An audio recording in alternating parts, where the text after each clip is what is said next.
और इसलिए EVM machine free fair and transparent चुनाव करने के लिए पेपर ट्रेल मशीन लगाना होगा। ये ऑर्डर 8 अक्टूबर 2013 को सुप्रीम कोर्ट ने दिया। आज तक चुनाव आयोग ने ईवीएम मशीन को पेपर ट्रेल मशीन नहीं लगाया। कितने लोगों को, भारत के लोगों को पता है? मैं सुप्रीम कोर्ट में गया कि 8 अक्टूबर 2013 को सुप्रीम कोर्ट ने ये कहा कि केवल ईवीएम मशीन के आधार पर फ्री फेयर एंड ट्रांसपेरेंट चुनाव नहीं हो सकता, इसलिए पेपर ट्रेल मशीन लगाया जाना चाहिए ताकि चुनाव फ्री फेयर एंड ट्रांसपेरेंट हो। ये ऑर्डर सुप्रीम कोर्ट ने दिया, मगर चुनाव आयोग ने सुप्रीम कोर्ट के निर्णय पर अमल करने के लिए पेपर ट्रेल मशीन नहीं लगाया। ये मामला मैं लेकर गया सुप्रीम कोर्ट में, तो सुप्रीम कोर्ट ने मेरी बात को मानते हुए दोबारा ऑर्डर दिया। लगाओ 2017 को, 4 साल बाद 2017 को मेरे केस में सुप्रीम कोर्ट ने निर्णय दिया, ये पेपर ट्रेल लगाओ। अब 2017 के बाद 2019 को चुनाव आ रहा है लोकसभा का, तो बीजेपी ने कांग्रेस को कहा आपने 2004 और 2009 में घोटाला करके चुनाव लड़ा, जीता है, तो बीजेपी ने, आरएसएस ने ये मामला उठाया था और आपने ये हमको वादा किया था, हमारा समझौता हुआ था कि 2 बार हमने घोटाला करके चुनाव जीता कांग्रेस ने, तो 2 बार बीजेपी घोटाला करके चुनाव जीतेगी। आपने वादा किया था हमको, कांग्रेस, बात तो सही, पता तो किया था।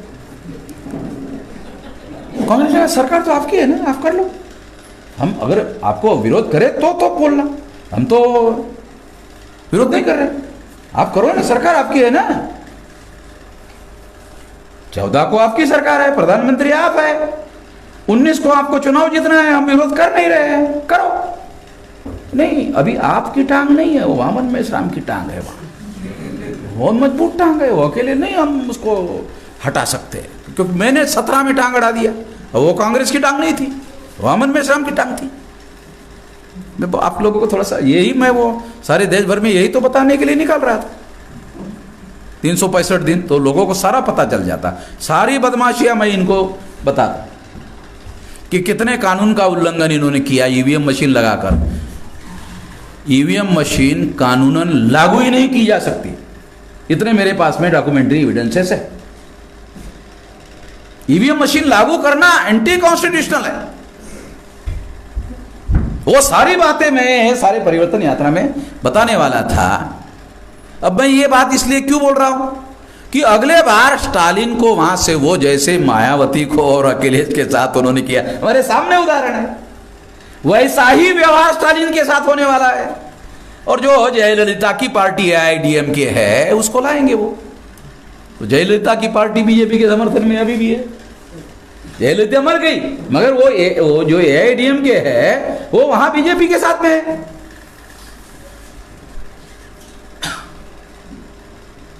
तो AIADMK को गधा घोड़ा बना करके बीजेपी वहां उनको आधार बनाकर वहां चढ़ेगी, जैसे शिवसेना को सीढ़ी बनाकर महाराष्ट्र में बीजेपी आगे बढ़ी और फिर शिवसेना के पिछवाड़े पे लात मारी है। हमारे सामने उधर बीजेपी का महाराष्ट्र में कुछ नहीं था, शिवसेना की वजह से सीढ़ी बनाकर आ गई और फिर शिवसेना की सीढ़ी हटाकर शिवसेना के पिछवाड़े पे लात मार के सरकार बनाई। शिंदे नामदारी मुख्यमंत्री है, शिंदे जो है नामदारी मुख्यमंत्री है। ये सारा कारोबार जो है तो अपना फडणवीस से चालवतो।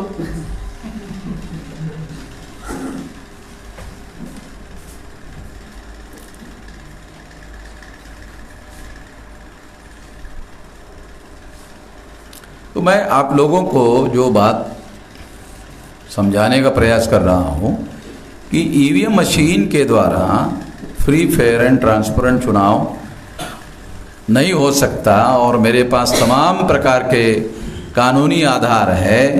कई देश में इस्टेब्लिश कानून है, उन कानूनों का ईवीएम ने उल्लंघन किया, एविडेंस के साथ है मेरे पास। कौन से कानूनों का? एक नहीं, कई कानूनों का उल्लंघन किया ईवीएम मशीन। अगर एक भी किसी कानून का उल्लंघन अगर ईवीएम करती है तो भी उसको लोग इलीगल नहीं माना जा सकता। वो हमारे वकील लोगों के साथ में वो सारी की सारी बातें जो हमारे पास डॉक्यूमेंट है वो मैं आप लोगों को देता हूं। तो ये सारी जानकारी लोगों को नहीं जानी चाहिए, इसलिए प्लान बनाकर हमारी परिवर्तन यात्रा को रोका गया। तो मैं तो चुप बैठने वाला आदमी तो नहीं, अमन मेघराम को चुप बिठाना तो संभव नहीं ना भाई। मेरे को कैसे क्यों पड़ा? मैं तो किसी को आज तक नहीं ये किया, तो मैं तो चुप बैठने वाला नहीं हूं, क्योंकि मुझे लोगों तक जानकारी पहुंचाना है। मैं तो स्टालिन को भी बोल रहा हूं, तेरे को भी अकल दे रहा हूं, तेरे पिछवाड़े पे अगली बार लात मारेंगे तो क्या कर लेगा? यही बोल रहा हूं मैं सीधी सी। अभी हिंदी में इसलिए बोल रहा हूं कि वहां मैं लोगों को बोलूंगा, अरे वो मेरा हिंदी का स्पीच जरा वो तमिल में बोलता हूं उधर लोगों को,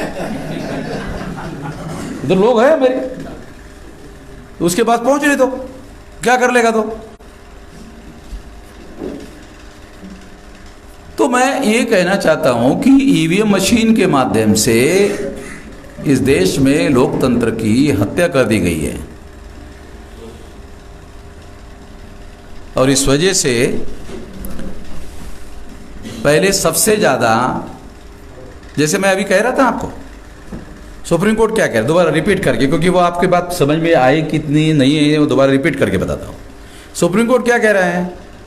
केवल ईवीएम मशीन के द्वारा फ्री, फेयर एंड ट्रांसपेरेंट चुनाव नहीं हो सकता। पहली बात, फ्री, फेयर एंड ट्रांसपेरेंट चुनाव के लिए पेपर ट्रेल मशीन लगाना होगा। दूसरा, ठीक है। तीसरी बात, आज तक लगाया ही नहीं। 8 अक्टूबर 2013 से लेकर अब तक सुप्रीम चुनाव आयोग ने लगाया ही, पेपर ट्रेल मशीन नहीं लगाया। पेपर ट्रेल मशीन नहीं लगाया तो मैं सुप्रीम कोर्ट में गया, दोबारा सुप्रीम कोर्ट ने ऑर्डर दिया 17 को ऑर्डर दिया। तो 19 के लोकसभा के चुनाव में नरेंद्र मोदी ने कांग्रेस को कहा वो वामन मेश्राम की टांग है, तो उसको हटाओ, उसको रोको, उसको हटाओ। तो कांग्रेस ने 22 पार्टियों के लोगों का समर्थन लेकर चंद्रबाबू नायडू के नाम पर सुप्रीम कोर्ट में केस डाला। वकील अभिषेक मनु सिंघवी यानी कांग्रेस, केस चंद्रबाबू नायडू के नाम पर, और वकील जो है Abhishek Manu Singhvi. Already supreme court का दिया हुआ फैसला है, जजमेंट है, पेपर ट्रेल मशीन लगाना होगा। और पेपर ट्रेल मशीन में जो कागज है, जो जमा हो रहे कागज, उसके रिकाउंटिंग का ऑर्डर है सुप्रीम कोर्ट का। उसमें कहीं पर भी लिखा हुआ नहीं है 1% करना चाहिए, 5% करना चाहिए, 10% करना चाहिए, 20% करना चाहिए, 50% करना चाहिए, 60% करना चाहिए, 70% करना चाहिए। जब कुछ भी नहीं लिखा तो इसका मीनिंग है रिकाउंटिंग मीन्स 100%, क्योंकि बैलेट पेपर में 100% होता था।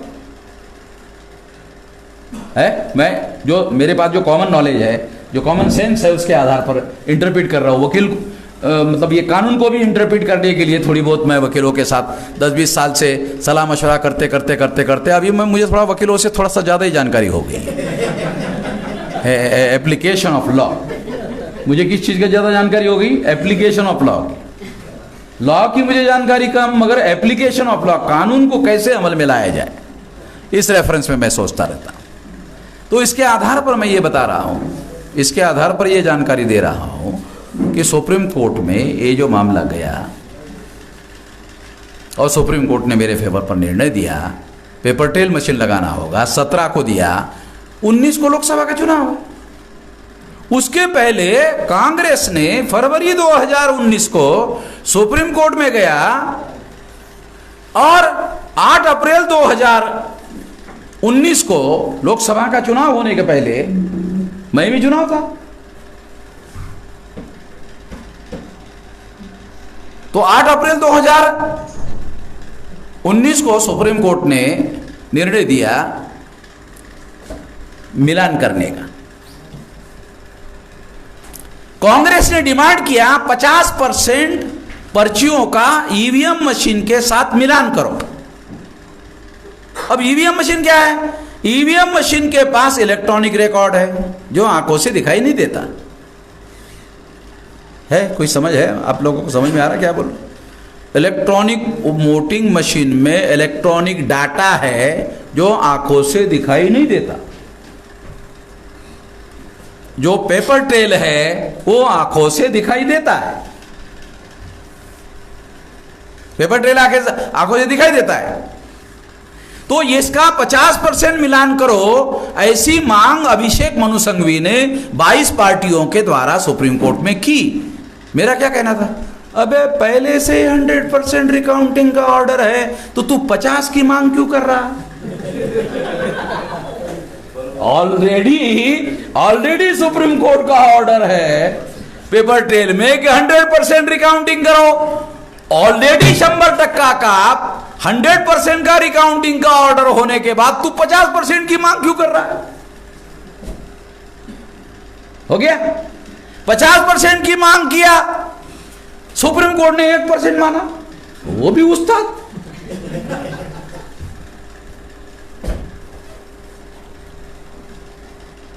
तो जो मेरा जजमेंट है 2017 का और 8 अक्टूबर 2013 का, वो जजमेंट वैसे के वैसे ही है। सुप्रीम कोर्ट ने उस जजमेंट को खत्म नहीं किया कि ये पुराना जजमेंट सही नहीं है, इस वजह से हम दूसरा जजमेंट दे रहे, ऐसा भी नहीं लिखा जजमेंट ने। ऐसा भी सुप्रीम कोर्ट में कहीं नहीं लिखा। इसलिए एक ही मुद्दे पर सुप्रीम कोर्ट के दो जजमेंट हैं।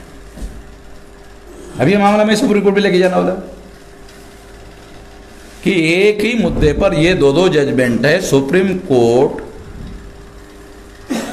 अब मिलान करने का कॉन्स्टिट्यूशनल जजमेंट है या पेपर ट्रेल का कॉन्स्टिट्यूशनल जजमेंट है? इसके बेनिफिट क्या है, इसके बेनिफिट क्या है, इसकी डिफिशियंसीज क्या है, इसकी डिफिशियंसीज क्या है?